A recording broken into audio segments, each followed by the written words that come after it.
Hey guys, welcome back to Xenoblade Chronicles 2. And in this episode, now that we have Tora and his artificial blade, Poppy, by our side, it's time to rescue Nia. However, we've yet to talk about what Poppy and Tora do in combat. So before we head out, we're gonna take on one foe that we saw a little bit earlier that was in town. And I don't feel really good about knocking this guy out, but hey, it'll be a good primer on Tora's role in combat. So the game briefly went over roles, I do believe, or maybe that tutorial hasn't happened yet, but to learn about the different roles, in my experience, it is best to actually play as the other characters. Now, I'm sure a lot of people want to see this new common blade Isen, but we're going to change the order up a bit to show off what Tora and Poppy can do. And speaking of Poppy, we need to activate, well, Poppy swap, and I also need to put in some new core chips for our new blades, but basically, there are two ways to get unique parts for Poppy to make her stronger. There's Tiger, or you can just straight up buy them with the ether crystals that you have. Pretty much all of the items can be purchased, but it's going to take you a lot of ether crystals. So if you're still on Tiger level 1, it might take you a bit of grinding, but don't even worry about that.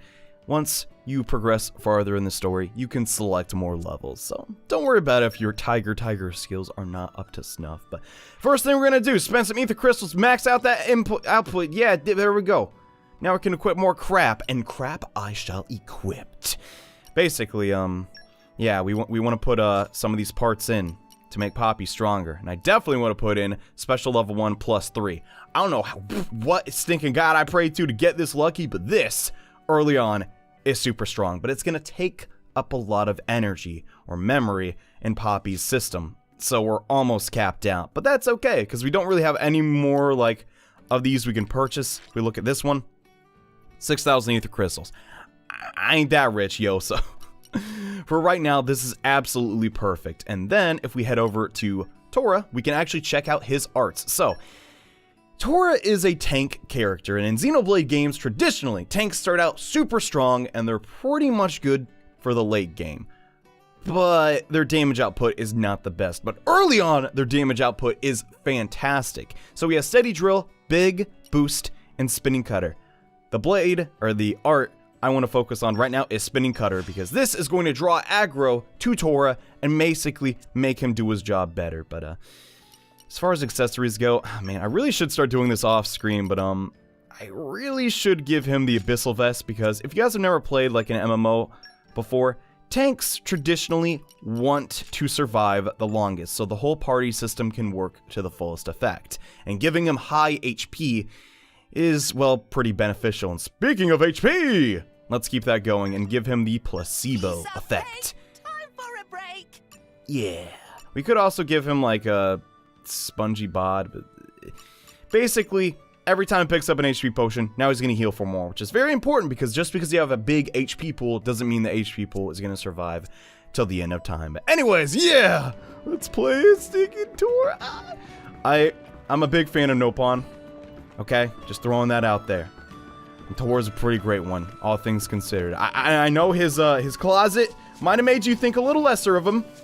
And when he tried to get a core crystal, he bled everywhere out of his nose, but he's a good guy. Give him the benefit of the doubt, if you can. Anyways, there's only one enemy inside of town, and hopefully no one gets too upset that we take this guy on. But there is a blade user right over here.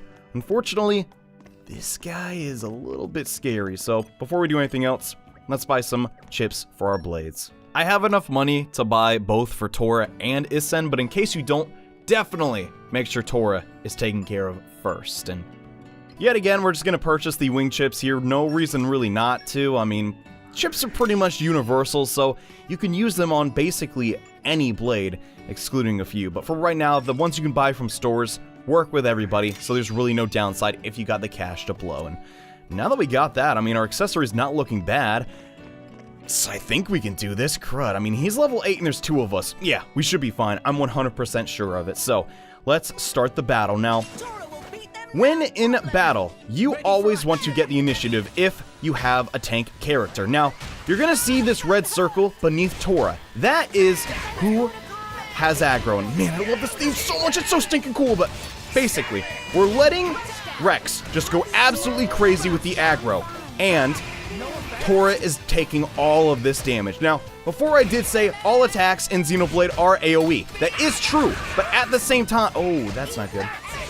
At the same time, 100%, auto attacks hurt a lot, and you do not usually want to deal with them, but if you have a way to mitigate the damage from Rex, why would you not do it? And holy crap, 800? Oh man, we dropped aggro. Okay, it's back on us. That's good though. And we ended it. Holy crap. We did a lot better in that fight than I was expecting. Yeah, we don't get anything too amazing from that battle, but I just wanted to show you that this is pretty much the role of a tank. Build up that aggro and let your damage character, like Rex, go absolutely crazy. And well, I guess now that we've done that, there's not much else to do here, except for one tiny thing. Now that we finish this quest with Casa, he's gonna have some new items for us to purchase. And one is extremely expensive. The Inherited Core Crystal, which has a 100% chance to give us a rare blade. One specific blade, actually. This is predominantly what I'm gonna be saving my money up for, because it's pretty much one of the biggest gold sinks in all of Xenoblade, if not the biggest gold sink. But, yeah, something to keep in mind. Over time, you might want to save up some cash to get that thing for you, but, we'll talk about how to get that easily. Probably after we rescue Nia. No, most definitely after we rescue Nia. And speaking of rescuing Nia, we should probably do that, huh? But then again, like, compared to some other games, like, I don't know, I'm not gonna name names, but it's like, my one and only daughter has been stolen away from me. Better go fishing. Like, anywho, though, there's one tiny... Okay, this is the last thing, I swear to God. There is one little thing we want to do before we head to the trail to get to the Titan. And that is that there's actually some treasure troves that we can totally get access to right around here. And inside of these treasure troves are going to be boosters.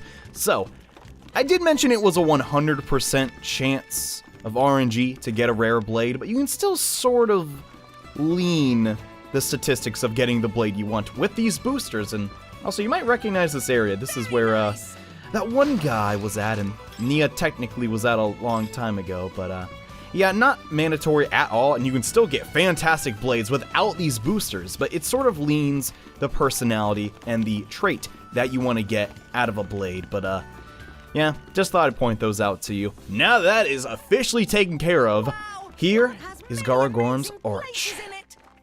And this is also where this humongous ship for the Empire is docked. There is Titan Warship! Quite the impressive Titan. Another sign that Mor Ardain is readying once more for war with Uriah. Look, that route goes right to the ship, just like Pyra said. Yes, yes! We should be able to climb down over here. Let's go. Okay. Off we go! Understood. Okay, we got our game plan. That route is conveniently positioned in a way as if we could just board the Titan warship, and yeah, that gate looks pretty formidable, so I doubt we're gonna make it that way. So, let's head down, and I don't know about you guys, it's just such a cool part. It's like, I don't know.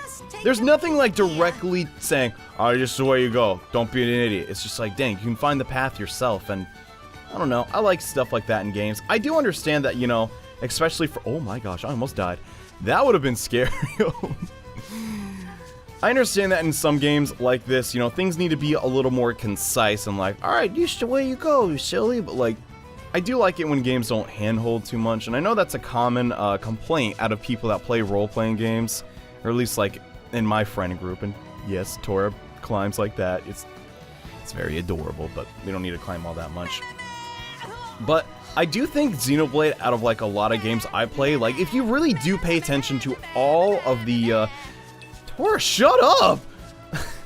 All the tutorials, like you're gonna figure out the mechanics very easily. And hey, even if you can't, shoot me a question. I'll try and help you out, but seriously, just look at this. Oh man. The sights in this game are just to die for. And is it over there today? I think it is. Yeah, oh my gosh, yeah, dude! So I don't know if this serves any special purpose yet, or if there's a side quest I'm not getting, but look at this little, what is that? It's adorable is what it is. I don't know. I don't know why he's here, but I'm digging it. Anyways, we got another mission. Other than to see that three-tailed fox thingy just chilling there. Like, seriously, I assume it's for a quest, but... Our other mission is to find some way into this giant Titan warship and rescue Nia. It's taking us a bit, but we're almost there, swear to God. But, yeah, there's a bit of a problem. Tora's kind of tiny, and we didn't bring a ladder. Looks pretty high. Give me a moment.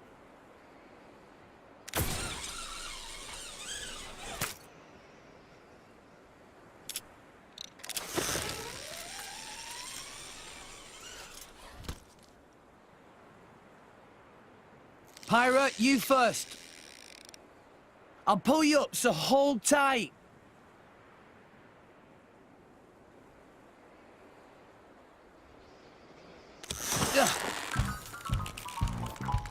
So heavy.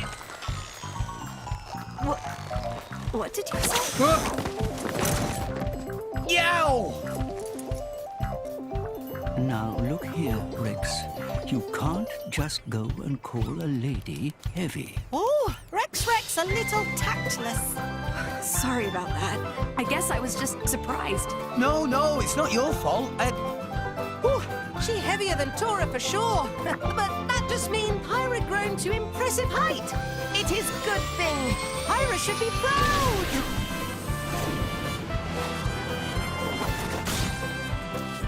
Poppy, pull Pyra up. 3. Grab again.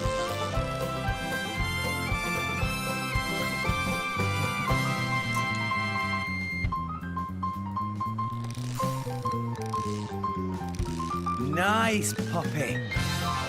Poppy, artificial blade. This is no problem. Poppy could lift Gonzalez if necessary.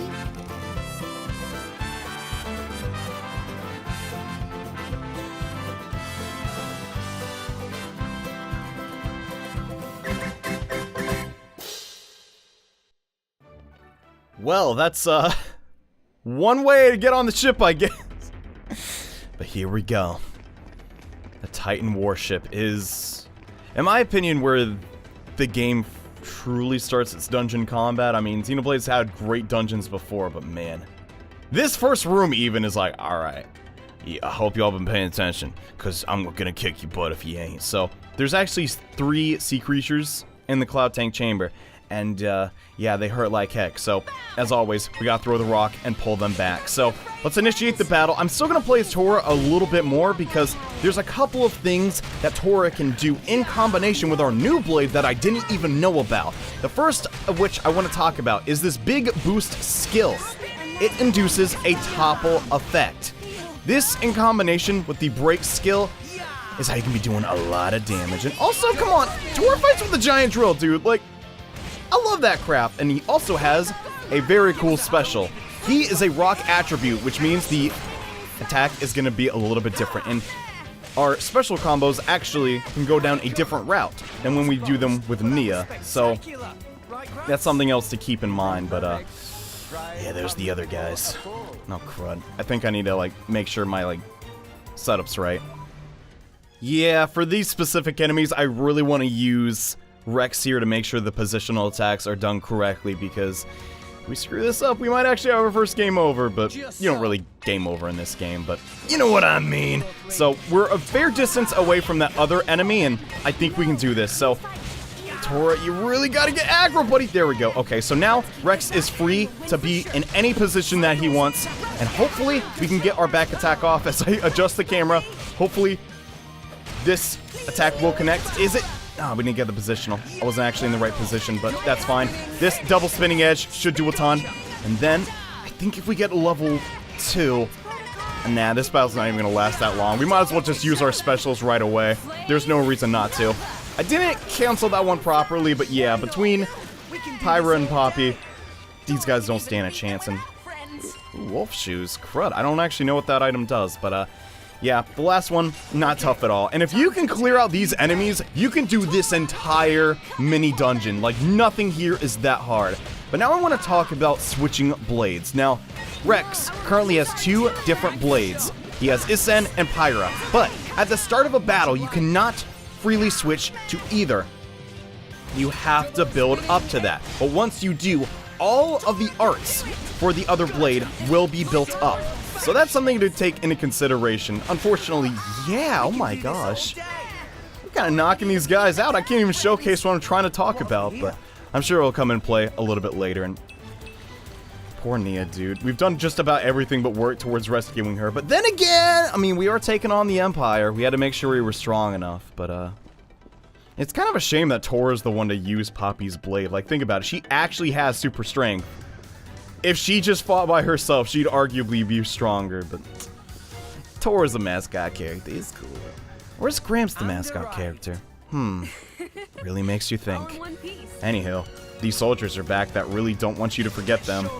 I also made sure before this episode started to turn down their... Oh my gosh, can this guy get... There we go.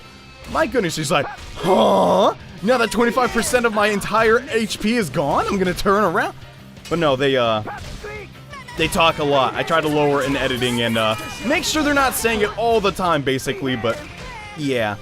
These Ardanian soldiers are, for some reason, not as strong as the sea life that we had to fight as we entered. I don't know if that was intentional to make, like, the players seem stronger, but the first time I played, too, I got my butt kicked by those guys. These guys, though, I just completely destroyed, but these enemies can honestly not do too much special. They have a couple of arts, which are... they're meh. Yeah, let's just say that. They have a stock beat, which, I mean, just does extra, like, physical damage. Nothing that, like, Rex or Tora can't, like, shake off, but... then they have an AoE attack called Grenade. Not a big deal at all. In fact, they're so boring... probably gonna abridge these battles a bit from, like, you know, this episode, but oh well. We got Poppy's Poppy Power and Pyra's Focus, so we can open up this grate! Yeah! I mean, honestly, Poppy could have probably just punched that one time and broke it. Oh well, whatever. There's something up ahead. I think I might know what it is. Master Pawn, Poppy can feel there is a blade in the vicinity. Oh, but how can Poppy tell that? Unclear. Poppy feel other blade like wave in air. Huh. I'm not sure I get it, but maybe Dromark is nearby. Let's try opening up some of these doors.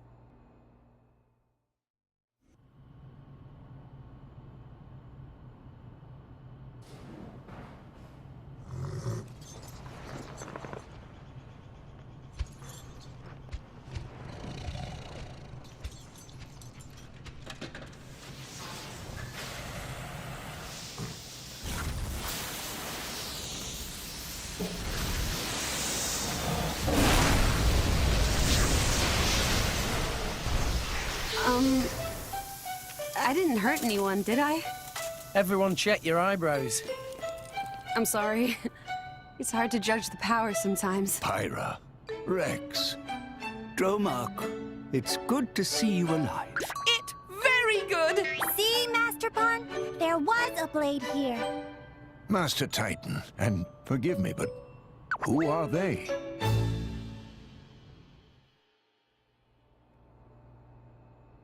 Dromark, we don't have much time. Do you know where Nia is? But of course, we are in residence after all. I feel her presence. Then let's go. We can't let her get executed. Indeed. This way. Hope Dromark's whiskers aren't singed, but regardless, since Dromark is in resonance with Nia, he has pretty good idea on where she's going to be, and that's going to be what leads us throughout this giant Titan warship. Also, there's a million goddamn guys in here. Crud. I wanted to use my other blade, but whatever. We'll just focus on this guy, and hopefully Tora will use his AoE art and get all the aggro off Rex, because, yeah, currently Rex does not have a lot of HP, and that's really his biggest weakness, but his damage output more than makes up for it. And can I get this off? Okay, we did. Thank goodness. Now, one thing you're going to notice about humanoid enemies in Xenoblade 2, they drop black sync core crystals, so if you're a guy that likes to grind up a lot, you're definitely going to have a lot of fun taking these guys down. And in fact, there's going to be a ton of core crystals just in this area all around. So I don't know how many I'm going to open up in this episode, if any, but kind of want to hold out till my luck stat goes up a bit higher. But regardless, yeah, like I wasn't even just playing it up. These guys are super stinking weak. I don't know why. They're just so easy. Like, I don't even have any, like, up damage to humanoid enemies. They just die. That's their superpower, I guess. But before we move out, yeah, the steam in this room, if we touch it, it kills us. I don't know about you. I don't want to die young, so we're gonna just turn all that off, and I guess disrupt the Empire's plans to have a... What even is the steam doing in here? It's like, oh wait, no, now people can go upstairs. The Empire's plans are crushed. Not sure if this Titan warship is 100% optimized, but regardless, I think, yeah, okay, sweet. We did lose the upper hand, but that's fine. And god dang it, I keep forgetting to switch to Isen, but oh well. There's actually a really good chest to get up here, 100% chance for common core crystal. If you turn that switch off, and there's no reason you want to do that. And crud, can really Rex not get any of his blades? Or his arts upgraded? Crud, dude. I don't think he can. We're just not getting the stuff we need, unfortunately, but oh well, that's fine. I'm gonna remember this time to switch to this blade, because he has a couple of arts that I really want to showcase as quick as I can. And I guess, yeah, we're just gonna be moving forward.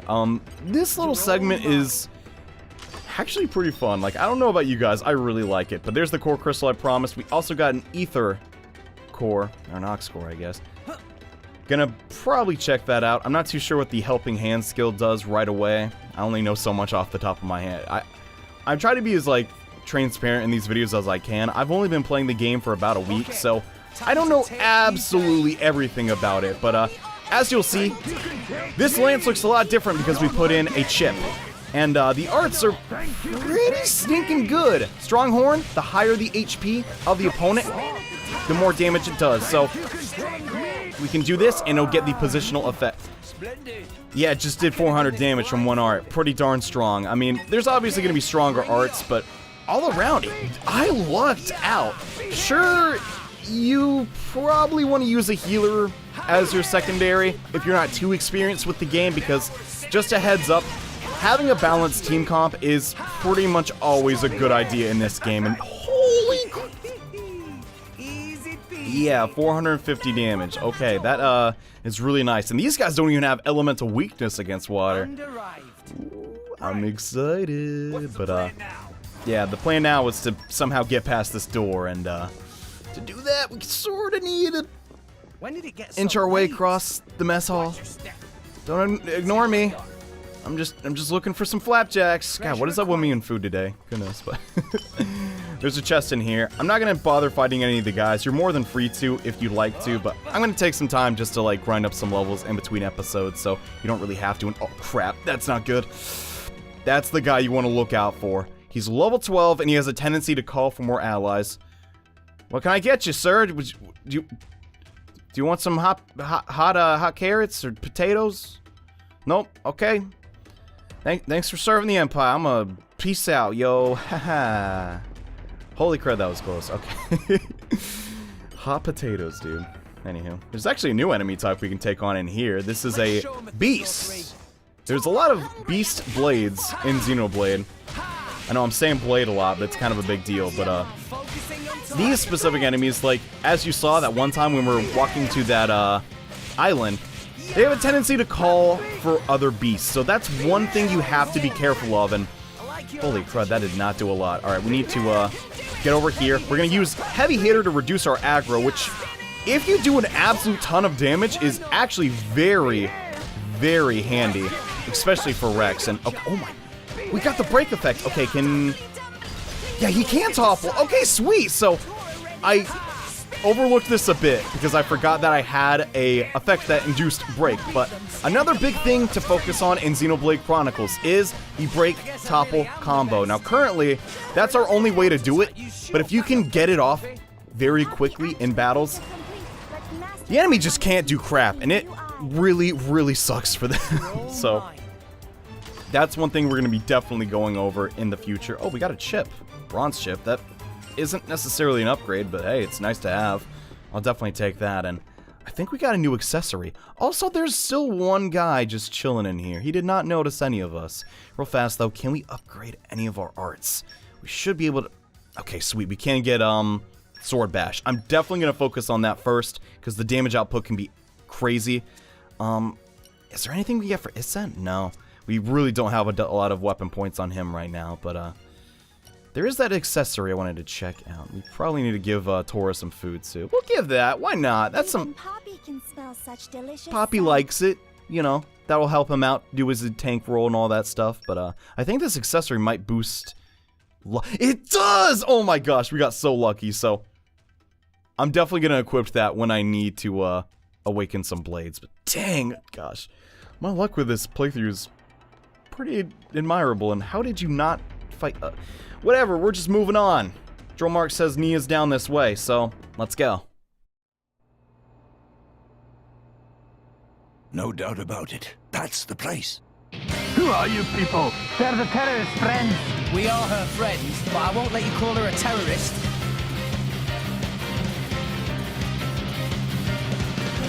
Oh boy, here we go. And this fight is not easy. The first thing we want to do, focus on this guy. And unfortunately, I started the fight with Isen, but I think we can still make this work. Now, unfortunately, this fight is pretty long. Like, you gotta take down two pretty tough guys. But I think with Isen and Pyra, we should be okay. And let's... Oh, we didn't get the bonus damage, but that's fine. Let's go ahead and get our aggro down because I do not want to pull damage off. And we should be able to get our first special first. I think... if we can topple this guy, we should be good. Ooh, no, Tora's taking a ton of damage, though. That's not good. Okay, but he got the topple. Sweet. It came a little bit late, but first enemy down. Holy crud. Okay, Isen's damage is ridiculous. Oh my gosh, we might not even need Pyra. Okay, we obviously need Pyra, but moving on to the Sergeant. This is basically how you want battles to play out. Tora is soaking up all of the damage, and then just... Hey, Rex is free to just go crazy. Let's get the special attack. Nice, we got it. So we're gonna do Venom Water. Unfortunately, oh man, Tora's got level 3? Get in there, Poppy. Holy crud. Yeah, that's gonna do some damage. Oh my gosh. All right, let's get the positional. Me and Isen have good affinity with each other. We got the break. Can he get the topple? Yes, he can. Oh my gosh, Tora's a beast, dude. Stronghorn did pretty good damage. Let's actually switch to Pyra now. Make sure we win this battle. Get some HP potions going. But as you can see, yeah, all of Pyra's arts are all ready to go. And the special is already level 2. Holy crap. I know I didn't really give any tips here, but dang, I've just never beaten this guy this fast. I'm even surprised. Holy crud, we're pretty amazing. God dang.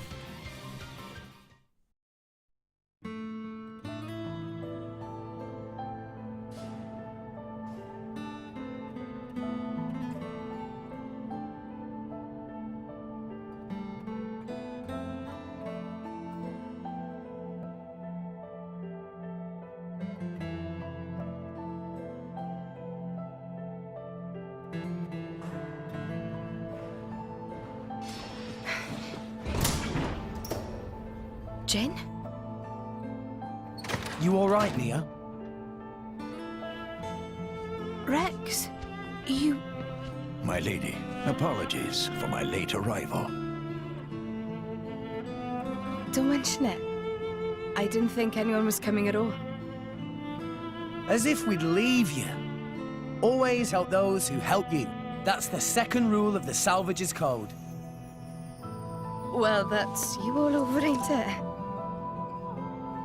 Rex! Tora has found escape route! Hurry! Hurry! A Nopon? He has been of some assistance. We made a new friend. Nice to meet you. Well, I think we've overstayed our welcome here. Time to get moving. Oh man, the gang's all here, and if you include Gramps, holy crud, our party's giant. 7 characters, but that's just how Xenoblade 2 is. But for the first time ever, we have an attack roll, a tank roll, and a healer class. Pretty much the perfect setup, and oh yeah, here comes the tutorial for classes and roles. So, attackers, healers, tanks, they're all important in your survival. Basically, the healer keeps the tank and the damage alive. The tank makes sure and nobody dies, and whoever you're fighting hits the tank. And the attacker makes sure the battle doesn't go on for 100 years. And you could actually finish them off in a reasonable time so the tank doesn't die. But that's pretty much Xenoblade 2. You have a pretty good idea of combat. You've figured out how to like manage aggro and, you know, team composition. And next time, now that we have this access key, it's time to bust Nia out and get the heck out of here. Thanks for watching, guys. Hope you enjoyed. Hope I could be of some assistance with taking down that captain. I'm just as shocked as you are, maybe, that I beat him that fast. He's actually pretty freaking hard, but anyways. That's just a small victory. We're not out of the woods yet. Thanks for watching. See you next time. Bye.